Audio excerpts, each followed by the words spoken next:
దేవునికి స్తోత్రం.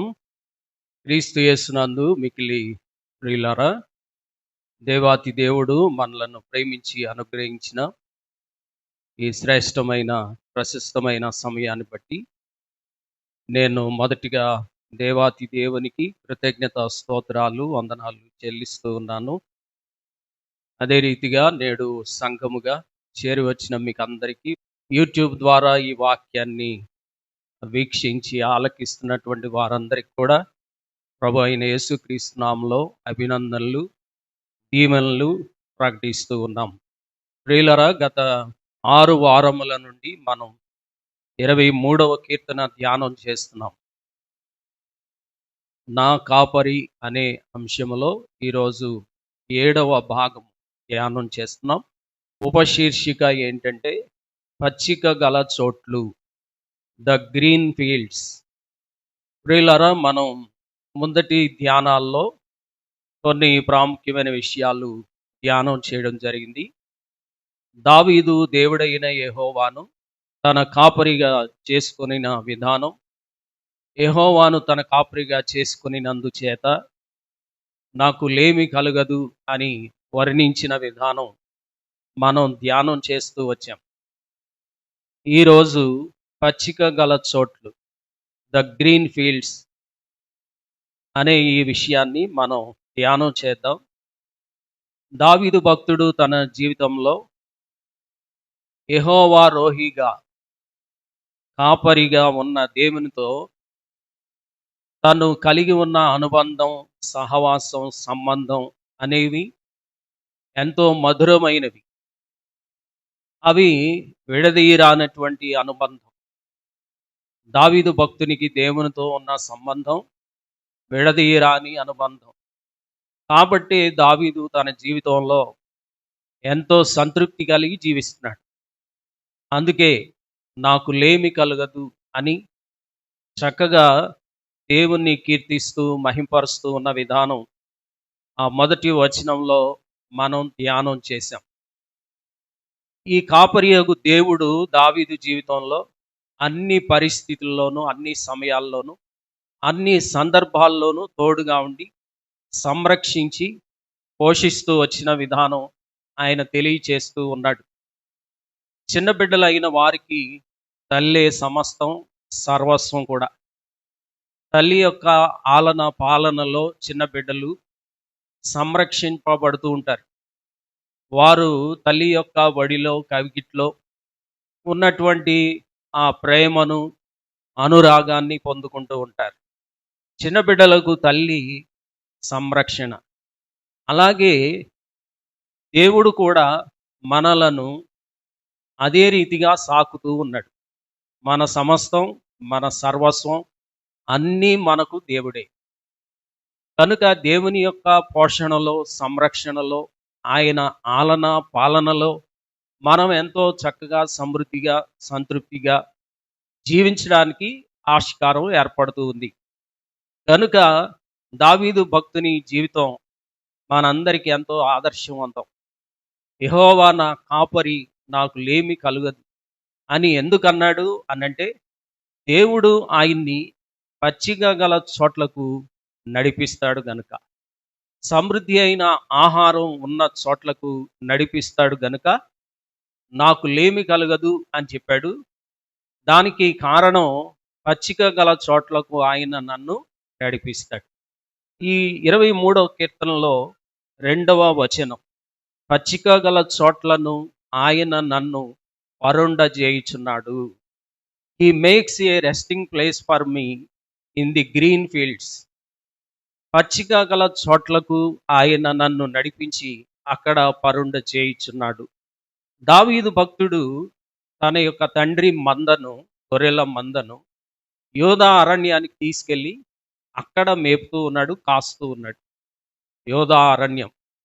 ఈ యోధా అరణ్యం అనేది యెరూషలేమునకు ఇంచుమించు బెత్లెహేమునకు 150 కిలోమీటర్ల దూరం ఉంటుంది. అయితే యోధా అరణ్యం అనేది చాలా ప్రమాదకరమైన అరణ్యం. అక్కడ వన్యమృగాలు ఎక్కువ ఉంటాయి, క్రూర మృగాలు కూడా ఎక్కువగా ఈ యోధా అరణ్యంలో ఉంటాయి. అలాంటి యోధా అరణ్యంలో, ఆ ప్రాంతంలో దావీదు భక్తుడు తన మందని ఎంత చక్కగా సంరక్షించి, వాటిని ఏ రీతిగా పోషించి కాపాడుతూ వచ్చాడో ఆ విషయాలు మనం తెలుసుకున్నప్పుడు ఆశ్చర్యం కలుగుతూ ఉంటుంది. యోధా అరణ్యంలో క్రూర మృగాలు ఉన్నప్పటికీ కూడా దావీదు చూడడానికి చాలా చిన్నవాడు. He was very little boy, చాలా చిన్నవాడు. అదే సమయంలో తన తండ్రి మందని మేపడానికి యోధా అరణ్యానికి తీసుకెళ్ళాడు. అక్కడ భయంకరమైనటువంటి ప్రదేశాల్లో తన మందను తిప్పుతూ, కొండలు లోయల్లో తన మందను మేపుతూ చాలా ధైర్యంగా వాటిని కాస్తూ ఉండేవాడు. ఇలా ఉంటున్న సమయంలో ఒకసారి సింహం వచ్చింది. సింహం వచ్చి ఆ గొర్రెల మందల్లో ఒక గొర్రెను నోటితో కరిచిపెట్టుకొని వెళ్ళిపోతూ ఉన్నప్పుడు దావీదు ఏం చేశాడు? తన చేతిలో ఉన్నటువంటి దుడ్డికర్రతో సింహం యొక్క గెడ్డం మీద కొట్టి ఆ గొర్రెను విడిపించాడు. అది దావీదు భక్తుని మీదకి వస్తున్నప్పుడు ఏం చేశాడంటే, తన దగ్గరున్న కర్రతో దానిని కొట్టి చంపేశాడు సింహాన్ని. అవడానికి చిన్నవాడే, కానీ సింహాన్ని కర్రతో కొట్టి చంపేయగలిగిన బలం దేవుడు ఆయనకి ఇచ్చాడు యోధా అరణ్యంలో. ఇలా ఉంటుండగా మరోసారి ఎలుగుబంటి వచ్చింది. ఎలుగుబంటి కూడా వచ్చి గొర్రెను అలాగే చిక్కించుకొని వెళ్ళిపోతున్నప్పుడు దావీదు మళ్ళీ ఎలుగుబంటిని అలాగే కర్ర పెట్టి కొట్టి చంపేశాడు. ఆ గొర్రెను విడిపించాడు. ఈ యోధా అరణ్యములో ఎంతటి ప్రమాదకరమైన పరిస్థితులలో తన గొర్రె మందలను ఆయన కాస్తూ మేపుతూ వచ్చాడు. అది దేవుడు అతనికి ఇచ్చినటువంటి ధైర్యం. దేవుడు దావీదునకు అనుగ్రహించిన కాపుదల, దేవుడు దావీదునకు అనుగ్రహించినటువంటి సంరక్షణ, ఆయన తోడుగా ఉండుటను బట్టి దావీదు సింహాన్ని జయించాడు, ఎలుగుబంటిని కూడా జయించాడు. ఈ విషయాలు ఒక రోజున రాజైన సౌలుతో దావీదు భక్తుడు చెప్తూ ఉన్నాడు. సమూయేలు మొదటి గ్రంథంలో 17వ అధ్యాయంలో 34, 35 వచనాల్లో ఆయన ఈ రీతిగా వివరించి చెప్తూ ఉన్నాడు. అందుకు దావీదు సౌలుతో ఇట్లా, నేను మీ దాసుడనైన నేను నా తండ్రి యొక్క గొర్రెలను కాయిచుండా సింహమును ఎలుగుబంటిను వచ్చి మందలో నుండి ఒక గొర్రె పిల్లను ఎత్తుకొని పోవచ్చుండగా నేను దానిని తరిమి చంపి దాని నోట నుండి ఆ గొర్రెను విడిపించి తిని, అది నా మీదకి రాగా దాని గడ్డము పట్టుకొని దానిని కొట్టి చంపి తిని అని దావీదు భక్తుడు స్వయంగా ఈ ఫిలిస్తీయుడైనటువంటి గొలియాతును ఎదిరించే సందర్భంలో ఆ ఫిలిస్తీని మీదకి నేను వెళ్తాను యుద్ధానికి, అతన్ని అతి సునాయాసంగా జయిస్తాను అని చెప్పి మాట ఇచ్చినప్పుడు సౌలు అన్నాడు అనమాట, నువ్వు బాలుడవు, నీ బలము సరిపోదు, కాబట్టి నీవు వెళ్ళొద్దు అన్నప్పుడు భక్తుడైనటువంటి దావీదు ఈ విషయాన్ని రాజైన సౌలుకు చాలా విపులంగా చెప్పిన విధానం అందులో మనం చూస్తూ ఉన్నాం. కనుక దేవుడు అనుగ్రహించిన ధైర్యం, దేవుడు అనుగ్రహించిన బలం, దేవుడు అనుగ్రహించినటువంటి శక్తి, అందుచేత సింహాన్ని కొట్టి చంపేశాడు, ఎలుగుబంటిని కూడా కొట్టి చంపేశాడు. అదే సమయంలో చిన్న ఒడిసెల రాయితో ఎరగెర తిప్పి 6 మూరల జానడైన గొలియాతును కూడా హతమార్చాడు. ఇదంతా దేవుడు దావీదునకు ఇచ్చిన శక్తి, బలము, ఆయన కృప. నిశ్చయముగా యెహోవాను తన కాపరిగా దావీదు భక్తుడు చేసుకున్నాడు. అందుచేత దేవుడు కూడా సమయానుకూలంగా ప్రతిదాన్ని సమకూర్చాడు. సంతోషంగా దావీదు భక్తుని నడిపించాడు, ఆయన్ని పోషించాడు, అన్ని విషయాల్లో ఆదరించాడు, బలపరిచాడు, ధైర్యపరిచాడు కూడా, నిబ్బరపరిచి నడిపించాడు కూడా. తన ప్రజలైనటువంటి ఇశ్రాయేలీలను దేవుడు వాగ్దాన భూమిలోకి తీసుకొని వెళ్ళేటప్పుడు వారికి ఆకాశము నుండి మన్నాను కురిపించాడు, అలాగే బండను చీల్చి వారికి నీటిని అనుగ్రహించాడు. చాలా అద్భుతమైనటువంటి పోషణ, సంరక్షణ దేవుడు 40 సంవత్సరాలు ఇశ్రాయేలీలకు ఆయన అనుగ్రహించిన విధానం 78వ కీర్తనలో 24, 25 వచనాల్లో మనం చూడొచ్చు. దేవుడు వారిని ఆ రీతిగా పోషించాడు. దేవదూతలు తినిన ఆహారం వారు భుజించారు. ఇశ్రాయేలీలు దేవదూతలు భుజించిన ఆహారం ఏమిటది? మన్నా. ఆకాశం నుండి మన్నాను కురిపించి బండ నుండి నీళ్ళిచ్చి 40 సంవత్సరాలు అరణ్య యాత్రలో దేవుడు వారిని పోషిస్తూ నడిపించాడు. ఎంత అద్భుతమైన సంరక్షణ, నడిపింపో కదా దావీదు భక్తుని జీవితంలో. అలాగే దేవుడు అట్టి కృపను అనుగ్రహించాడు. అలాగే మన ప్రవక్త అయినటువంటి ఏలియా గారి విషయంలో చూస్తే, ఆయన కెరీతు వాగు దగ్గర ఉన్నప్పుడు దేవుడు ఏం చేశాడు? కాకోలముల చేత ఆహారమును పంపించి ఏలియాను బహుదినములు పోషించాడు. ఏ లోటు రాకుండా కెరీతు వాగు దగ్గర ఉన్నప్పుడు అక్కడ దేవుడు అనుగ్రహించిన ఆహారమును భుజించి బ్రతికాడు ఏలియా. కాకోలముల చేత ఆహారం వచ్చింది ఏలియా గారికి. అంటే దేవుడే స్వయంగా ఆహారాన్ని సిద్ధపరిచి కాకోలముల చేత పంపించాడు. కాకోలములు అంటే మామూలు కాకులు కాదు, అవి రాబందులు లాంటి కాకులు అన్నమాట. చాలా పెద్ద జీవులు అవి. అవి 4 ప్రక్కల 4 దుప్పటి చెంగులు పట్టుకొని ఎగురుతూ ఆ ఆహారాన్ని తీసుకొచ్చి భద్రంగా ఏలియా గారికి ఇచ్చాయి. వాస్తవానికి అవి నాన్ వెజిటేరియన్ అన్నమాట. అవి మాంసాహారులైన పక్షులు.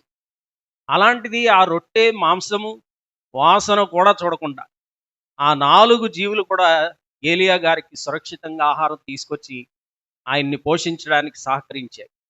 దేవుడే ఆహారాన్ని సిద్ధపరిచాడు. ఆకాశమునందు కిటికీలున్నాయి. ఆకాశమునకు కిటికీలున్నాయి. ఆకాశమందు ఏమేమి ఉన్నాయి అని అంటే ఒక్క మాటలో చెప్తాను మీకు. తూములు ఉన్నాయి, మనకు తెలుసు. రెండవది, ఆకాశమునకు కిటికీలు ఉన్నాయి. ఈ కిటికీలు ఎందుకంటే దేవుడు మనుషులకు ఆహారం ఇవ్వడానికి కిటికీలు. మనకు ఆహారం వస్తుందంటే దేవుడు ఆ విండోస్ని ఓపెన్ చేస్తాడు. అప్పుడు ఆ కిటికీల్లో నుండి మనకు ఆహారం వస్తుంది. మూడోది ఏంటంటే ఆకాశమునకు వాకిండ్లు ఉన్నాయి. వాకిండ్లు, ఆకాశమునకు వాకిండ్లు. ఆ వాకిండ్లు ఎందుకు తెరుస్తాడంటే మనల్ని విస్తారంగా దీవించడానికి ఆకాశపు వాకిండ్లను తెరుస్తాడు. ఇంకా ఆకాశమందు ఏమున్నాయంటే మేడగదులు ఉన్నాయి. దేవుడు తన కొరకు మేడగదులను ఆకాశమందు నిర్మించుకున్నాడు అని ఆమోసు గ్రంథంలో ఉంటది. తర్వాత ఆకాశమందు మంచి ధననిధి ఉంది. ద్వితీయోపదేశకాండం 28:12లో మీరు చూడొచ్చు. ఆకాశమందు మంచి ధననిధి ఉంది. మనకు అవసరమైనటువంటి ఆర్థిక వనరులు కానివ్వండి, వివిధ రకాలైన ప్రొవిజన్స్ కానివ్వండి, అది ఏ రకమైన ఆహారమైనా కానివ్వండి, దేవుడు ఆకాశం నుండే మనకు అనుగ్రహిస్తాడు. అది దేవుని యొక్క అద్భుతమైన ప్రేమ, ఆయన కృపకు తార్కాణం. ఆయన పోషించే గొప్ప మార్గం. ఆకాశపు తలుపులు తెరుస్తాడు, కిటికీలు తెరుస్తాడు, తూములు తెరుస్తాడు, ధననిధి తెరుస్తాడు, అలాగే వాకిండ్లను తెరుస్తాడు. అవన్నీ ఎందుకంటే ఈ లోకంలో ఉన్న ఆయన బిడ్డలమైన మన యొక్క యోగక్షేమ సంరక్షణల కొరకు, పోషణ కొరకు అనే విషయాన్ని జ్ఞాపకం చేసుకోవాలి. దేవుడు అంతటి ప్రేమ గలవాడు. అవేమీ మనకు కనబడవు, కానీ అవన్నీ ఉన్నాయి. వాక్యంలో అవన్నీ ఉండినట్లుగా రాసి ఉంచాడు. దేవుడు ఆ రీతిగా ఆహారమును సిద్ధపరిచి, వండిన ఆహారం, పచ్చి ఆహారం కాదు, రొట్టెను మాంసమును వండిన ఆహారం కాకోలముల చేత దేవుడు ఏలియా గారికి పంపించాడు. ఆహారాన్ని ఎంతో చక్కగా సమృద్ధి చేసినటువంటి వైనం మనందరికి తెలుసు. కాబట్టి ఆ విధంగా దేవుడు ఏలియాను పోషించాడు. రెండవది ఏంటంటే ఈనాడు మనందరినీ కూడా ఆయన పోషిస్తున్నాడు. ఎలాగా? కావలసిన అనుదిన ఆహారం ఇచ్చి ఆయన మనల్ని పోషిస్తున్నాడు. కావలసిన ఆహారం, అనుదిన ఆహారం. యేసు ప్రభు నేర్పించిన ప్రార్థనలో, గత ధ్యానాల్లో కూడా మనం నేర్చుకున్నాం. మాకు కావలసిన అనుదిన ఆహారము దినదినము మాకు దయచేయి. కావలసిన ఆహారాన్ని ఇచ్చి మనల్ని పోషించే దేవుడు ప్రభువు అయిన యేసుక్రీస్తు. ఇంకా మనకు ఆయన ఒక శ్రేష్టమైన వాగ్దానం చేశాడు. యెషయా గ్రంథం చూడండి, 58వ అధ్యాయం 11వ వచనంలో దేవుడు ప్రవక్త అయిన యెషయా గారి ద్వారా మనకిచ్చిన వాగ్దానం. యెహోవా నిన్ను నిత్యము నడిపించును, క్షామకాలమున ఆయన నిన్ను తృప్తిపరచి నీ ఎముకలను బలపరచును. నీవు నీరు కట్టిన తోటవలెను, ఎప్పుడూ ఉబుకుచుండు నీటి ఓటవలెను ఉండేదవు. దేవుని యొక్క అద్భుతమైన పోషణ, సంరక్షణ ఎంత గొప్పగా ఉందో చూడండి. ఆయన ఇచ్చిన వాగ్దానం చాలా శ్రేష్టమైంది. ఏ వాగ్దానం ఇచ్చాడు? ఆయన నిన్ను నిత్యము నడిపిస్తాడు. ఏ ఏ సందర్భాల్లో నడిపిస్తాడు? క్షామకాలములో సహితం నిన్ను నడిపిస్తాడు. అంటే కరువు కాలములో సహితము ఆయన నిన్ను నడిపిస్తాడు, పోషిస్తాడు. కరువు కాలములో నిన్ను తృప్తిపరుస్తాడు, నీ ఎముకలను బలపరుస్తాడు. ఆ రోజున మన పితరుడైన ఇస్సాకు ఆ దినములలో కరువు వచ్చినప్పుడు, గెరారు దేశంలో ఉన్నప్పుడు కరువు వచ్చినప్పుడు, చుట్టూ కరువు ఉంది కానీ ఇస్సాకును మాత్రం దేవుడు పోషించాడు. ఆ సంవత్సరమున ఆయన ఏం చేశాడు? విత్తనము వేసి నూరంతుల ఫలము పొందాడు. ఇస్సాకు జీవితంలో దేవుడు చేసినటువంటి గొప్ప కార్యం. చుట్టూ కరువు ఉన్నప్పటికీ దేవుడు తన ప్రియ కుమారుడైన ఇస్సాకును ఆయన పోషించాడు సమృద్ధిగా. ఆ చుట్టుప్రక్కల కరువు ఉన్నప్పటికీ ఇస్సాకు చేతి పని దేవుడు సఫలపరిచాడు. ఆయన ప్రయత్నాన్ని సఫలపరిచాడు. ఆయన వేసిన విత్తనము నూరంతులుగా ఫలించేటట్లు ప్రభువు కృపనిచ్చాడు. అందుకే చుట్టూ కరువు ఉన్నప్పటికీ ఇస్సాకు మాత్రం నూరంతుల ఫలము పొందినట్లుగా ఇస్సాకు జీవితంలో మనం చూస్తాం. ఇక్కడ క్షామకాలమున ఆయన నిన్ను తృప్తిపరిచి బలహీనమైన నీ ఎముకలను బలపరుస్తాడు. నీవు నీరు కట్టిన తోటల వలె ఉంటావు, ఎప్పుడునూ ఉబుకుచుండు నీటి ఓట వలె ఉంటావు అని దేవుడు వాగ్దానం చేశాడు. ఇంతటి మంచి వాగ్దానం ఇంకెక్కడుంటుంది మనకి?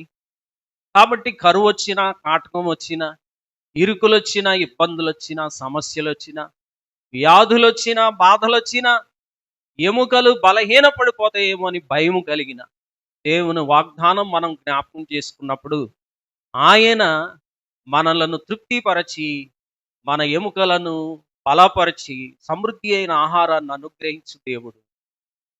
అలాగే ఆధ్యాత్మిక జీవితంలో నీరు కట్టిన తోట వలె ఉంటావు, ఎప్పుడునూ ఉబుకుచుండు నీటి ఓట వలె ఉంటావు. ఆధ్యాత్మిక జీవితంలో ఎప్పుడు కూడా చిగురించే బిడ్డగా నువ్వు ఉంటావు, ఫలించే విశ్వాసిగా నువ్వు ఉంటావు అని దేవుడు మనతో మాట్లాడుతూ ఉన్నాడు. చాలా గొప్ప వాగ్దానం ఆయన మనకి చేశాడు. ఎప్పుడు ఈ వాగ్దానం మనం సంతరించుకుంటాము అని అంటే, యెహోవా రోహి అయిన దేవుణ్ణి మన కాపరిగా చేసుకున్నప్పుడు ఈ వాగ్దానములను మనం సంతరించుకోవడానికి అవకాశం ఉంటుంది. ఈ వాగ్దానముల కొరకై మనం దేవుని స్తుతించాలి. ఇప్పుడు ఈ మాట చూద్దాం. పచ్చిక గల చోట్లను ఆయన నన్ను పరుండ చేయుచున్నాడు. వీటిని మనం ఏమంటాము అనంటే కాపరి సమకూర్చే వనరులు అని అంటాం. Provisions of shepherd. కాపరి సమకూర్చే వనరులు. కాపరి యొక్క ముఖ్యమైన బాధ్యత ఏమిటి అనంటే, కాపరి తన మందను పచ్చిక గల చోట్లకు నడిపించే బాధ్యత కాపరి. లేకపోతే అవి ఎండిపోతాయి, పక్క చిక్కిపోతాయి.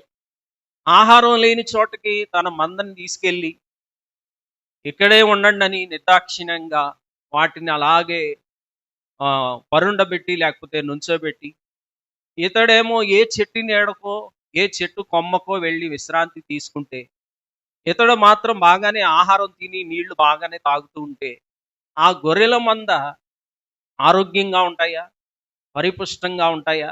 ఏ మాత్రం ఉండవు. అందుకే కాపరి యొక్క బాధ్యత ఏంటంటే తన ఆధీనంలో ఉన్న గొర్రెల మందను పచ్చిక గల చోట్లకు నడిపిస్తాడు. సమృద్ధిగా ఆహారం ఉన్న చోటకి నడిపిస్తాడు. కాబట్టి గొర్రెల కాపరులు ఉదయముననే తన మందను పచ్చిక గల చోట్లకు నడిపిస్తారు. ఎందుకు ఉదయాన్నే వారు ఈ గొర్రెల మందను పచ్చిక గల చోట్లకు తోలుకెళ్తారు అనంటే, రాత్రి వేళ కురిసే మంచు తెల్లవారి మనం చూసేసరికి ఆ పచ్చిక గల ప్రాంతంలో తెల్లగా కనిపిస్తుంది మనకి. మా ఊరిలో అంతకుముందు అన్ని పచ్చని పొలాలు. ఉదయాన్నే లేచి చూసేసరికి చాలా పచ్చగా పొలాలు ఉంటే వాటి మీద తెల్లని రంగు కనిపించేది. అదేంటంటే మంచు. ఉదయాన్నే మేమేం చేసామంటే కాళ్ళతో ఆ వరి ఆహ్, మునుములను కాళ్ళతో ఇలా అంటే అంతలెక్క మచ్చ ఏర్పడింది. అంటే నీళ్లు జారిపోయి కిందడితే అది అక్కడ మనం ఇలా చెరిపేసినట్టుగా మచ్చపడింది. అప్పటి వరకు దాని మీద మంచు అలా ఉంటదనమాట. ఇప్పుడు ఈ పచ్చిక గల చోట్లల్లో రాత్రి కురిసిన మంచు బిందువులు అలా ఉంటాయి. అప్పుడు ఆ విధంగా తడిసిన పచ్చికను ఈ గొర్రెల మంద మేసినప్పుడు ఆ పచ్చికతో పాటు మంచు బిందువులు కూడా అవి ఆస్వాదిస్తాయి. ఆ గడ్డిని మరియు గడ్డి మీద ఉన్న నీటిని కూడా ఆ గొర్రె ఆస్వాదిస్తది. అప్పుడు ఆ గడ్డి ప్లస్ నీరు ఏకకాలంలో తిన్నప్పుడు గొర్రె తీసుకున్న ఆహారం అత్యంత సునాయాసంగా అతి త్వరగా జీర్ణం అయిపోవడానికి కూడా అవకాశం ఉంటుంది. అందుకే ఉదయాన్నే తోలుకెళ్తారు కాపరులు గొర్రెల మంద పచ్చిక గల చోట్ల. ఒకే సమయంలో 2 పనులవుతాయి. ఆకలి దప్పులు తీరతాయి అన్నమాట. అందుకని ఉదయాన్నే వాళ్ళు ఈ పచ్చిక గల చోట్లకు తమ మందను తోలుకొని వెళ్ళడం జరుగుతది. ప్రియులారా, మనం కూడా ఆధ్యాత్మిక ఆకలి దప్పులు కలిగి ఉండే విధంగా దేవుడు మనల్ని సృష్టించాడు. మనకి ఆధ్యాత్మిక ఆకలి దప్పులున్నాయి. ఆ ఆకలి దప్పులను దేవుడే మనలో పెట్టాడు. మన ఆత్మ ఎల్లప్పుడూ ఆధ్యాత్మిక ఆకలి దప్పుల కోసం అలమటిస్తూ ఉంటుంది. అందుచేత ఈ ఆకలి దప్పులను తీర్చుకునే మార్గం ఏంటి అని ఆలోచించినప్పుడు ఈ లోక మర్యాదలు గాని, ధన ఘనతలు గాని, లేకపోతే సుఖభోగాలు గాని, సుఖ సౌఖ్యాలు గాని ఏవి కూడా ఈ దప్పికను తీర్చలేవు. ఈ ఆకలి దప్పులను తీర్చలేవు.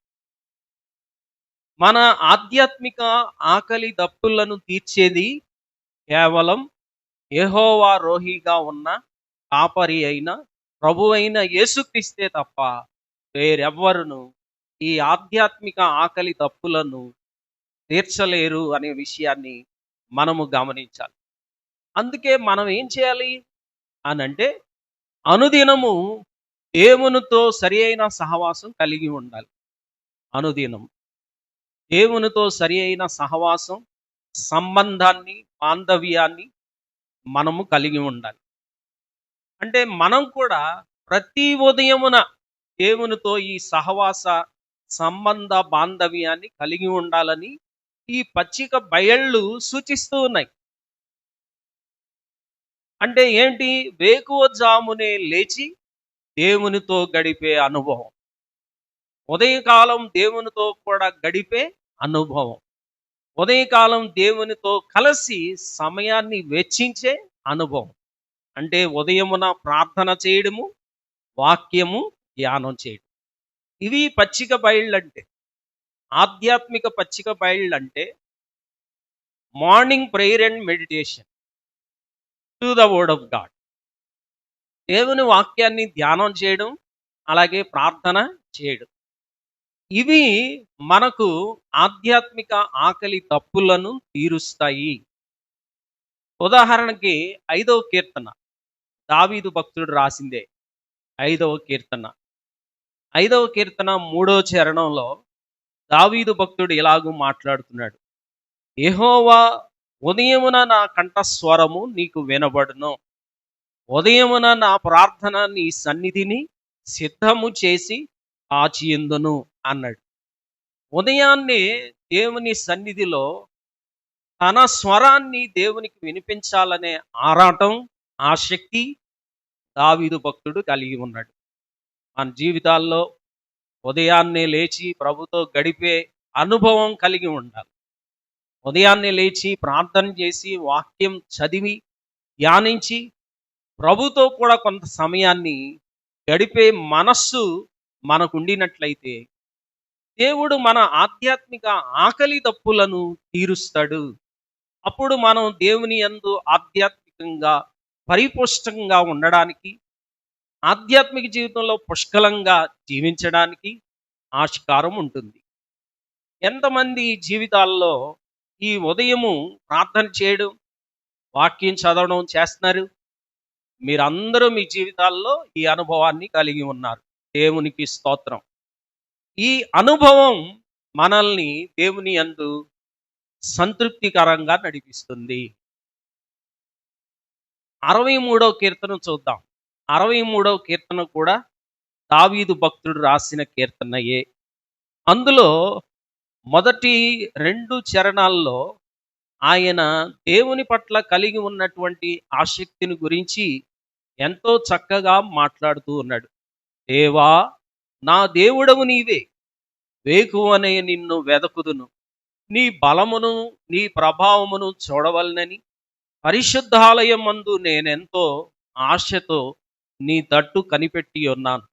నీళ్లు లేక ఎండి ఉన్న దేశమందు నా ప్రాణము నీ కొరకు తృష్ణగొని ఉన్నది. నీ మీది ఆశ చేత నిన్ను చూడవలనని నా శరీరము కృషించుచున్నది. ఎంత గొప్ప ఆరాటం, ఆసక్తి దేవుని పట్ల కలిగి ఉన్నాడో చూడండి. దేవా, నా దేవుడవు నీవే. ఇది కీర్తన వ్రాసినప్పుడు ఆయన ఎక్కడున్నాడు? ఆ పైన చిన్న అక్షరాలు ఉన్నాయి చూడండి, శీర్షిక. ఆయన ఎక్కడున్నాడు అప్పుడు? దావీదు యోధా అరణ్యములో నుండగా రచించిన కీర్తన. అంతఃపురములో ఉండగా రచించిన కీర్తన కాదు ఇది. ఎక్కడున్నాడండి ఆ సమయంలో ఈయన? యోధా అరణ్యములో ఉన్నాడు. ఇది బాగా అలవాటు ఆయనకి. ఎందుకంటే ఈయన గొర్రెల కాపరిగా ఉన్నప్పుడు కూడాను యోధా అరణ్యములోకి వెళ్ళి గొర్రెలను కాచేవాడు. ఈ అనుభవం ఎక్కువ ఈయనకి. అందుచేత ఆ రాత్రి వేళ అబ్షాలోము తన తండ్రి మీద తిరుగుబాటు చేసి ప్రజలందరినీ తన వైపుకు తిప్పేసుకొని రాజు మీదకి తిరుగుబాటు చేయడానికి సిద్ధమైపోయాడన్న సంగతి దావీదు భక్తునికి తెలిసింది. ఇప్పుడు అబ్షాలోము వైపు జనమందరూ వెళ్ళిపోతే అబ్షాలోముని వాళ్ళు రాజుగా ప్రకటించేసుకోవచ్చు. అబ్షాలోము రాజైన మరుక్షణం దావీదుని చంపేయచ్చు. అది రాజనీతి. ఎందుకంటే అది నేరముగా పరిగణింపబడదు. అందుచేత ఇప్పుడు కుమారుని చేతిలో ఇతడు మరణం అవ్వడం, లేదా ఇతని చేతిలో కుమారుడు మరణం అవ్వడం అనేది అంత సమంజసమైన విషయం కాదు. అందుకని ఈ దారుణం జరగకుండా ఉండేందుకు గాను అర్ధరాత్రి వేళ దావీదు తనతో ఉన్న వారందరూ పాదరక్షలు కూడా వేసుకోకుండా అర్ధరాత్రి వేళ యోధారణ్యానికి వెళ్ళిపోయాడు. అక్కడ రాసిన కీర్తన ఇది. ఏమండి, దేవునితో గడపడానికి అంతఃపురమే ఉండవసరంలా, అన్నీ ఉన్న వసతి గదులే ఉండవసరంలా. మనం అరణ్యములో ఉన్నను, ఎడారిలో ఉన్నను, గాఢాంధకారపు లోయలో ఉన్నను, సముద్రపు అగాధములో ఉన్నను, దేవుని స్తుతించుటకు ప్రార్థించుటకు అది అనువైన స్థలము అనే విషయాన్ని గమనించాలి. దావీదు భక్తుడి కీర్తన రాసినప్పుడు అరణ్యములో ఉన్నాడు. అక్కడ ఈశ్వరమంట శబ్దాలు ఉంటాయి, పురుగులు అన్నీ కేకలేస్తూ ఉంటాయి, అరుస్తూ ఉంటాయి, చీమలు, దోమలు, ఈగలు, నానా రకాలైనటువంటి క్రిమి కీటకాలు అక్కడ సంచరిస్తూ ఉంటాయి. ఏ విధమైన వసతి ఉండదు, ఏ విధమైన చక్కని అనుకూలత ఉండదు. అక్కడ మంచి వాతావరణం ఉండదు, సౌఖ్యం ఉండదు. అలాంటి స్థలములో కూడా దావీదు ఏమంటున్నాడంటే, దేవా, నా దేవుడవు నీవే, వేకువనే నిన్ను వెదకుదును అని అన్నాడు. ఎక్కడున్నా కూడా అతని జీవితంలో దేవునికిచ్చే ప్రాధాన్యత ఇవ్వడం మానలేదు. దేవునితో గడిపే అనుభవాన్ని పోగొట్టుకోలేదు. దేవునితో గడిపే ఆసక్తిని కోల్పోలేదు. దేవా నీవే నా దేవుడవు, వేకువనే నిన్ను వెదకేదను అని చక్కగా ఈ మాటలు ఆయన తెలియచేస్తూ ఉన్నాడు. చాలా మంది జీవితాల్లో ఆధ్యాత్మిక జీవితాన్ని వికసింపచేసే, బలపరిచే పచ్చిక బయళ్ళు లేవు. చాలా మంది జీవితాల్లో ఎండిన ఎడారి బ్రతుకులే ఎక్కువగా ఉన్నాయి. అయితే వీరందరూ ఏం చేయాలంటే దావీదు గారు వలె ఉదయాన్నే దేవునితో గడిపే ఆ శ్రేష్టమైన అలవాటును కలిగి ఉండాలి. దేవునితో గడిపే అనుభవాన్ని కలిగి ఉండాలి. అప్పుడే వారు ఆధ్యాత్మికంగా పరిపుష్టంగా ఉండడానికి, ఆధ్యాత్మికంగా పుష్కలంగా జీవించడానికి ఆస్కారం ఉంటుంది. కనుక మనం ఈ అనుభవం ద్వారా నేర్చుకోవాల్సింది ఏంటంటే, మనం కూడాను ప్రతిరోజు ఉదయమున దేవునితో గడిపే అనుభవాన్ని కలిగి ఉండాలి. ఉదయాన్నే ఎంతమంది లేస్తున్నారు? ఉదయాన్నే అంటే 10 వరకు ఉదయమేనండి అని అనుకునేరు గాని, ఉదయమే అంటే 10 వరకు ఉదయమే కదండీ అని అనుకోని ఉదయం 10 కల్లా లేసిపోతున్నామండి కాదు అక్కడ. మనం వేకువజామున లేవాలి. వేకువజామున లేచి వాక్యం చదువుకొని, ప్రార్థన చేసుకొని, దేవునితో గడిపితే మన ఆధ్యాత్మిక ఆకలి దప్పులు తీరతాయి. వేరెవ్వరు ఈ ఆకలి దప్పులను తీర్చలేరు. 100వ కీర్తన 3వ చరణంలో మనము ఆయన ప్రజలము, ఆయన మేపు గొర్రెలం. ఆయన మేపు గొర్రెలము. ఆయన కాపరత్వంలోకి వెళితే ఆయన మనల్ని మేపుతాడు. ఆయన మనల్ని కాస్తాడు. మనల్ని సంరక్షిస్తాడు, పోషిస్తాడు. మనల్ని ఆయన బలపరుస్తాడు. మనల్ని ఆయన సంరక్షించి తన యొక్క ఆధీనంలో ఉంచుకొని దివారాత్రులు కూడా కంటికి రెప్పవలే సంరక్షించే దేవుడనే విషయాన్ని జ్ఞాపకం చేసుకోవాలి. ఈ ఆధ్యాత్మిక ఆకలి దప్పులు దేవుడే తీరుస్తాడు. అందుకే మనం ఏం చేయాలంటే ఆయన్ని కాపరిగా చేసుకోవాలి. యెహోవా రోహి అనగా నీవే నా కాపరి అని ఆయన్ని మనం కాపరిగా చేసుకోవాలి. ఈ ఉదయకాల ధ్యానం విషయంలో మనకు మంచి మాదిరి ఎవరంటే యేసుక్రీస్తు. ప్రభు అయిన యేసుక్రీస్తు. ఆయన శరీరధారిగా ఉన్న దినములలో తండ్రి సహాయము కలిగి ఉండుటకు, తండ్రితో సహవాసం కలిగి ఉండుటకు ఆయన ఓ చక్కని ఆ క్రమాన్ని పాటించేవారు. ఒక వాడుక ఆయన పాటించేవారు. అదేంటంటే ఉదయముననే దేవునితో గడిపే అనుభవం. చూద్దాం మనం. మార్కు సువార్త 1వ అధ్యాయము 35వ వచనంలో ఇలాగు రాయబడి ఉంది. ఆయన పెందలకడనే లేచి ఇంకను చాలా చీకటి ఉండగానే బయలుదేరి అరణ్య ప్రదేశమునకు వెళ్ళి అక్కడ ప్రార్థన చేయుచుండెను అని చూస్తున్నాం కదండి. యేసు ప్రభు యొక్క ఆధ్యాత్మిక అనుభవం, ఆయన పెందలకడనే లేచి ఇంకను చాలా చీకటి ఉండగానే బయలుదేరి అరణ్య ప్రదేశమునకు వెళ్ళి అక్కడ ప్రార్థన చేయుచుండెను. అంటే మన జీవితాల్లో కూడా ఇట్టి అనుభవం కలిగి ఉండాలి అని యేసు ప్రభు మనకు మంచి మాదిరి. ఆయన మన జీవితాలకు ఒక చక్కని అనుభూతి. యేసు ప్రభు ఆయన పెందలకడే లేచి ఇంకను చాలా చీకటి ఉండగానే బయలుదేరి అరణ్యానికి వెళ్ళారు. ఎందుకని? ప్రార్థన చేయడానికి. అంటే ఆయన ప్రార్థన చేయవలసిన అవసరత లేకపోయినప్పటికీ మనకి ఒక మంచి మాదిరి చూపడం కోసం ఆయన ప్రార్థన చేయడానికి అరణ్యమునకు వెళ్ళినట్లుగా ఈ వచనంలో మనం చూస్తూ ఉన్నాం.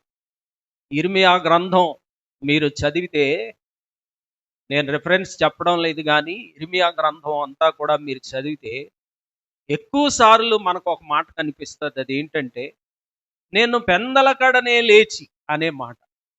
నేను పెందలకడనే లేచి మిమ్మును పిలువవచ్చి తిని, నేను పెందలకడనే లేచి మీకు బోధింపవచ్చి తిని అనే మాటలు చాలా ఎక్కువగా ఉంటాయి. దేవుని నైజం ఆయన స్వభావం, ఆయన యొక్క జీవిత క్రమం ఏంటంటే ఉదయాన్నే అనగా పెందల కడనే లేవడం. ఏపీఎస్పిలో నేను పనిచేసేటప్పుడు ఉదయం 4 గంటలకు లేచేవాడిని. 4 గంటలకు ఎందుకు లేచేవాడిని అనంటే అక్కడ ఉదయకాల ప్రార్థనలు ఉండేవి. ప్రతిరోజు ఉదయం 5 గంటల నుండి 6 గంటల వరకు ఏపీఎస్పి చర్చిలో ఉదయకాల ప్రార్థనలు చేయాలి.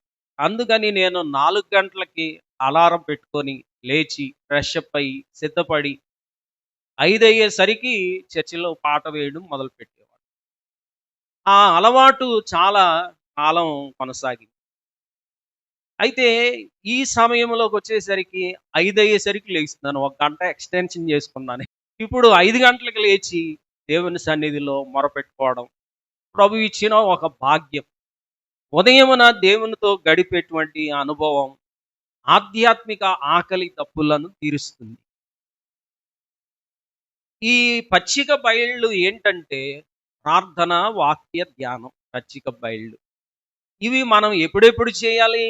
ఉదయం చేయాలి, మధ్యాహ్నం చేయాలి, సాయంకాలం కూడా చేయాలి. దావీదు భక్తుని జీవితంలో ఇది ఒక చక్కని వాడుక. 55వ కీర్తన చూడండి మీరు. 55వ కీర్తన 17వ చరణంలో ఆయన ఏం చెప్పాడో చూద్దాం.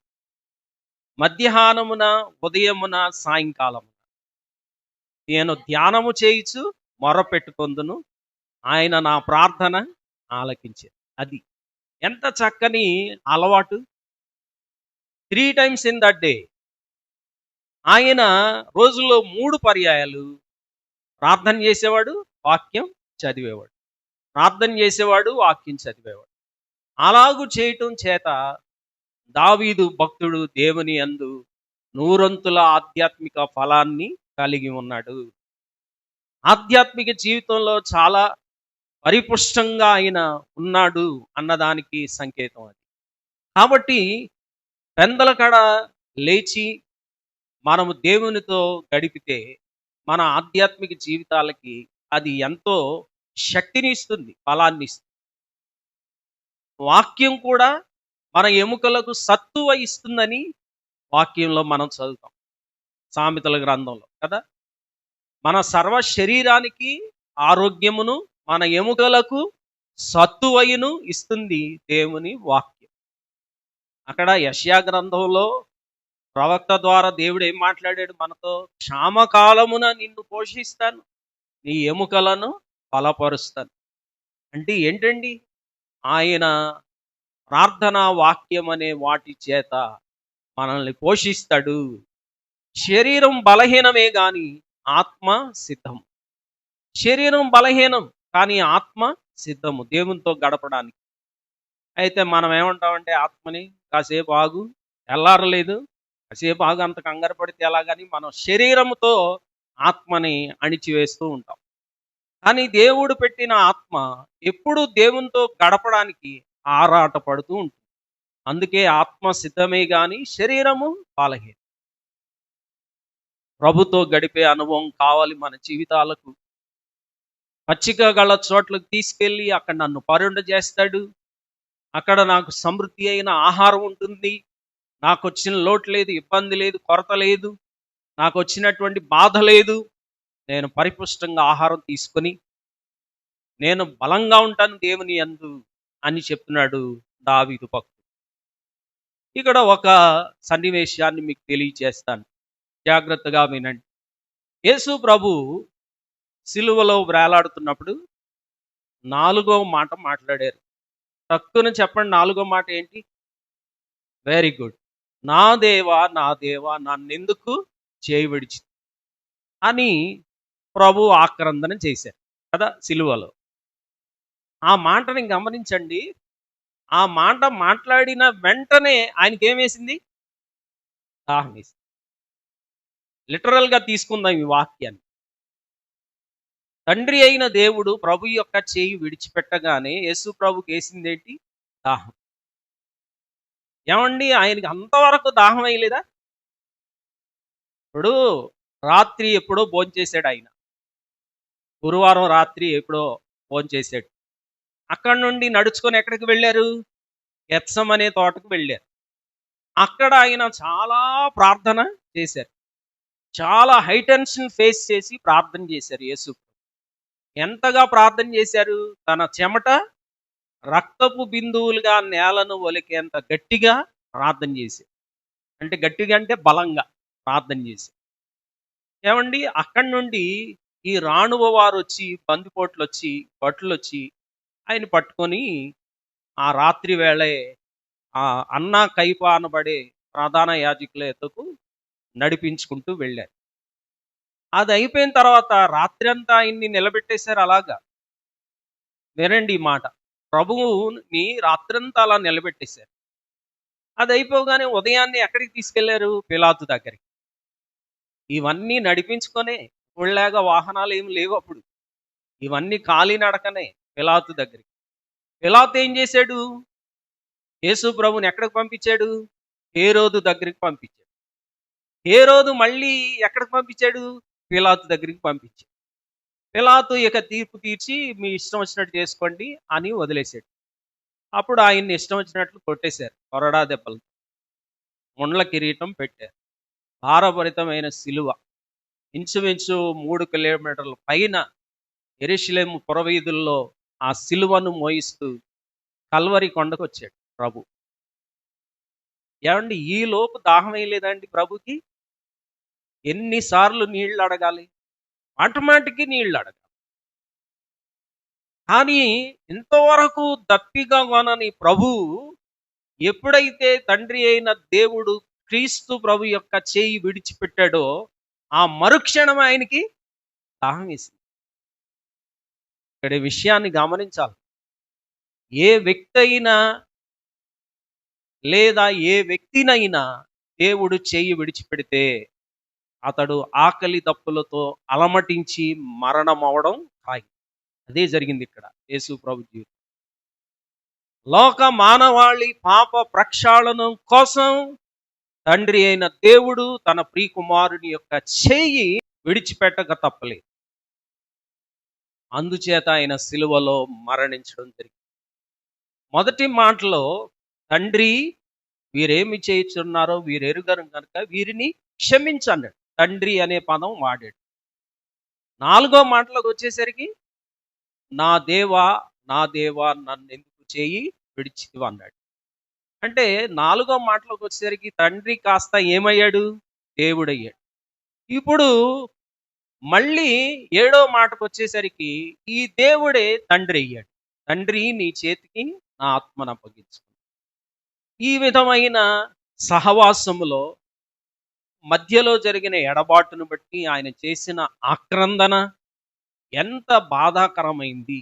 ఎవరైనా ఏ వ్యక్తినైనా దేవుడు గనక విడిచిపెడితే అతడు ఆధ్యాత్మిక ఆకలి దప్పులతో అలమటించి కృషించిపోవడం, నశించిపోవడం, చివరికి మరణించడం ఖాయము అనే విషయాన్ని గమనించాలి.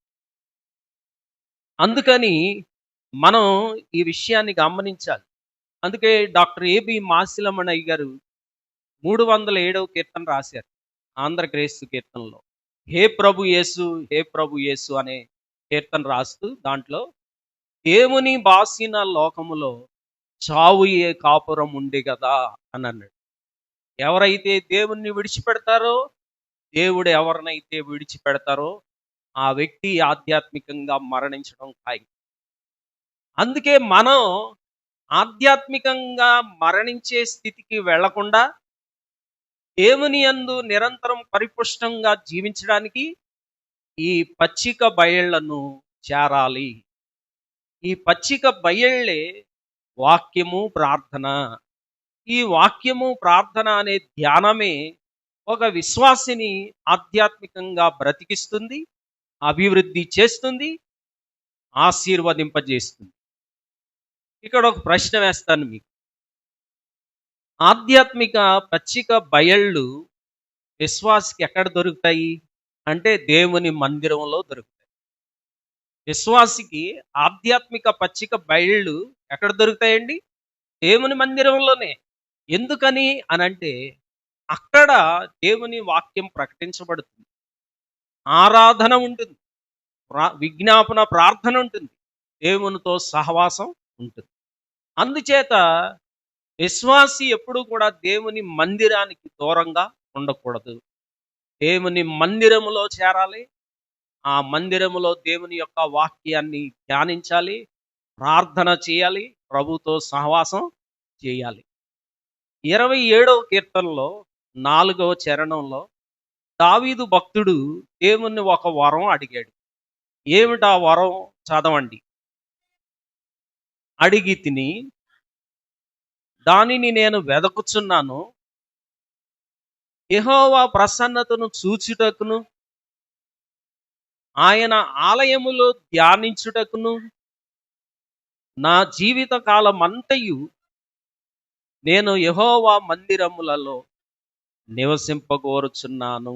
అది ఆయన అపేక్షించిన వరం. ఆస్తి ఐశ్వర్యాలను గుర్చిన వరం కాదు ఇది, లేకపోతే ధన ధాన్యములను గూర్చినటువంటి వరము కాదిది, కీర్తి ఘనతలను గూర్చిన వరము కాదు. నేను యెహోవా యొద్ద ఒక వరము అడిగి తిని, ఆ వరం ఏంటంటే దేవుని సన్నిధిలో ఆయన ప్రసన్నతను చూడాలి, ఆయన ఆలయములో ఆయన వాక్యాన్ని ధ్యానం చేయాలి, ఆయనతో నిరంతరము జీవించాలి. అది ఆయన ఆరాటం. దేవుని మందిరములో ఎందుకు గడపాలని ఆశపడుతున్నాడు అనంటే, దేవుని మందిరంలో ఆయన ప్రసన్నత చూడాలని, దేవునితో గడపాలని, ఆయన వాక్యాన్ని ధ్యానం చేయాలని దావీదు భక్తుని యొక్క తీవ్రమైన అపేక్ష కలిగి ఉన్నట్లు దేవుని వాక్యంలో మనం చూస్తున్నాం. ఇందును గురించి యోహాను సువార్తలో ఒక మాట చూస్తాం మనం. 10వ అధ్యాయము 9వ వచనం. నేనే ద్వారమును, నా ద్వారా ఎవడైనా లోపల ప్రవేశించిన ఎడల వాడు రక్షింపబడిన వాడై లోపలికి పోవచ్చు, బయటికి వచ్చుచు మేత మేయుచు నుండును. ఈ వచనాన్ని మనం గమనించాలి. నేనే ద్వారమును అంటే యేసు ప్రభు ఏమై ఉన్నాడంటే దేవాలయమై ఉన్నాడు. దేవాలయమునకు ద్వారమై ఉన్నాడు. ఆయనే ద్వారము, ఆయనే దేవాలయం కూడా. పరలోకంలో దేవాలయం ఉంది. ఆ దేవాలయము గొర్రె పిల్లయగు ప్రభు అయిన యేసుక్రీస్తే. కాబట్టి ఆయన ద్వారము గుండా మందిరములో ప్రవేశించి వారు ఏం చేస్తారు అనంటే, లోపల ప్రవేశించిన ఎడల వాడు రక్షింపబడిన వాడై లోపలికి పోవచ్చు, బయటికి వచ్చుచు మేత మేయుచు నుండును. కనుక దేవుని మందిరమే విశ్వాసికి అసలైన పచ్చిక బయళ్ళు దొరికే స్థలం, దేవుని మందిరం. అందుకని మనం దేవుని మందిరానికి దూరం కాకూడదు. దేవుని మందిరములో మనము జీవించడానికి ఇష్టపడాలి. దేవుని మందిరములో సమయాన్ని గడుపుటకు ఆసక్తి చూపాలి.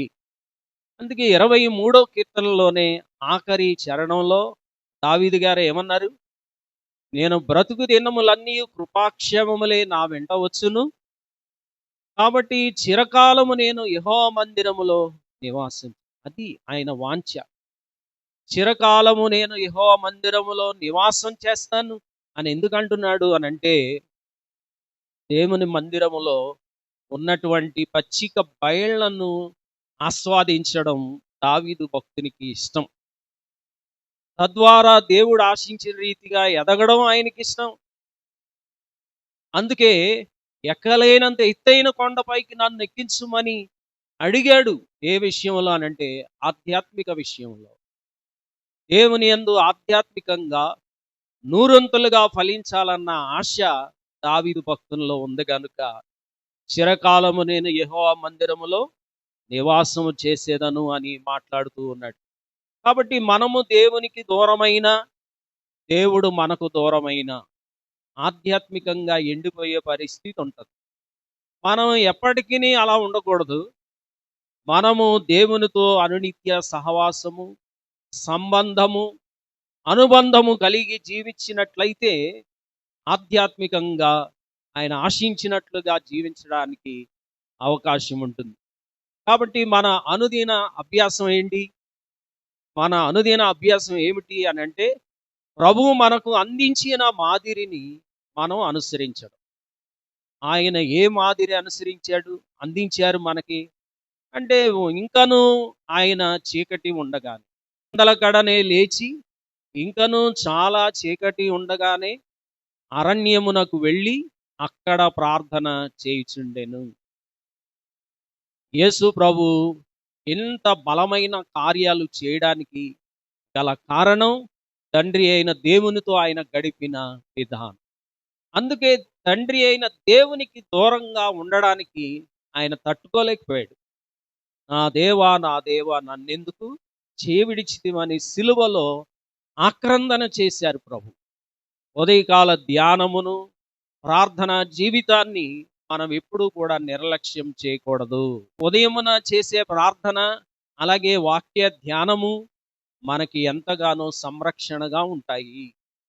అవి క్రూర మృగాల నుండి మనలను తప్పిస్తాయి. అపవాదియగు సాతాను యొక్క భార్య నుండి మనలను సంరక్షిస్తాయి. దేవునితో చక్కని అనుబంధం ఏర్పడుతుంది అనే విషయాన్ని జ్ఞాపకం చేసుకోవాలి. ఈ పచ్చిక బయళ్ళు అనేవి దేవునితో ఏకాంతంగా గడిపే ఒక చక్కని సమయం. పచ్చిక బయళ్ళంటే ఆ సమయాన్ని మనం అందరం కూడా సద్వినియోగం చేసుకోవాలి. ఇక్కడ పచ్చిక బయళ్ళనే ఆధ్యాత్మిక ఆకలి దప్పులను సేవించి ప్రభు ఆశించినట్లుగా జీవించడానికి మనల్ని మనం సిద్ధపరచుకోవాల్సిన అవసరత మనకి ఉంది. కాబట్టి దావీదు భక్తుడు రెండవ మాటగా చెప్పినది ఏంటి అనంటే, పచ్చిక గల చోట్లను ఆయన నన్ను పరుండజేయుచున్నాడు. ఆ మీదట దావీదు భక్తుడు నాకు లేమి కలుగదు అని చెప్తూ ఉన్నాడు. కనుక ఈ కాపరత్వంలో మనము జీవించడానికి సిద్ధపడదాం. దేవుని కాపరత్వంలో మనం నడుచుకుంటూ ఆధ్యాత్మికంగా దేవుడు ఆశించిన రీతిగా జీవిస్తూ పరిపుష్టంగా ప్రభువులో ఎదుగుచు దేవుడు అనుగ్రహించే ప్రతి ఆశీర్వాదాన్ని మనం సొంతం చేసుకోవడానికి సిద్ధపడదాం. అందుకు ప్రభు కృప మనందరికీ తోడయుండి నడిపించునుగాక. ఆమేన్. ప్రార్థన చేసుకుందాం. పరిశుద్ధుడు అయిన మా తండ్రి, ప్రేమ కలిగిన మా ప్రభువా, యేసయ్యా మీకు వందనాలు, స్తోత్రాలు చెల్లిస్తూ ఉన్నాం. ఆయన ఇంతవరకు మీరు మాతో కూడా మాట్లాడారు. మీరు అనుగ్రహించిన ఈ వాక్యాన్ని బట్టి మీకు కృతజ్ఞతలు చెల్లిస్తూ ఉన్నాం.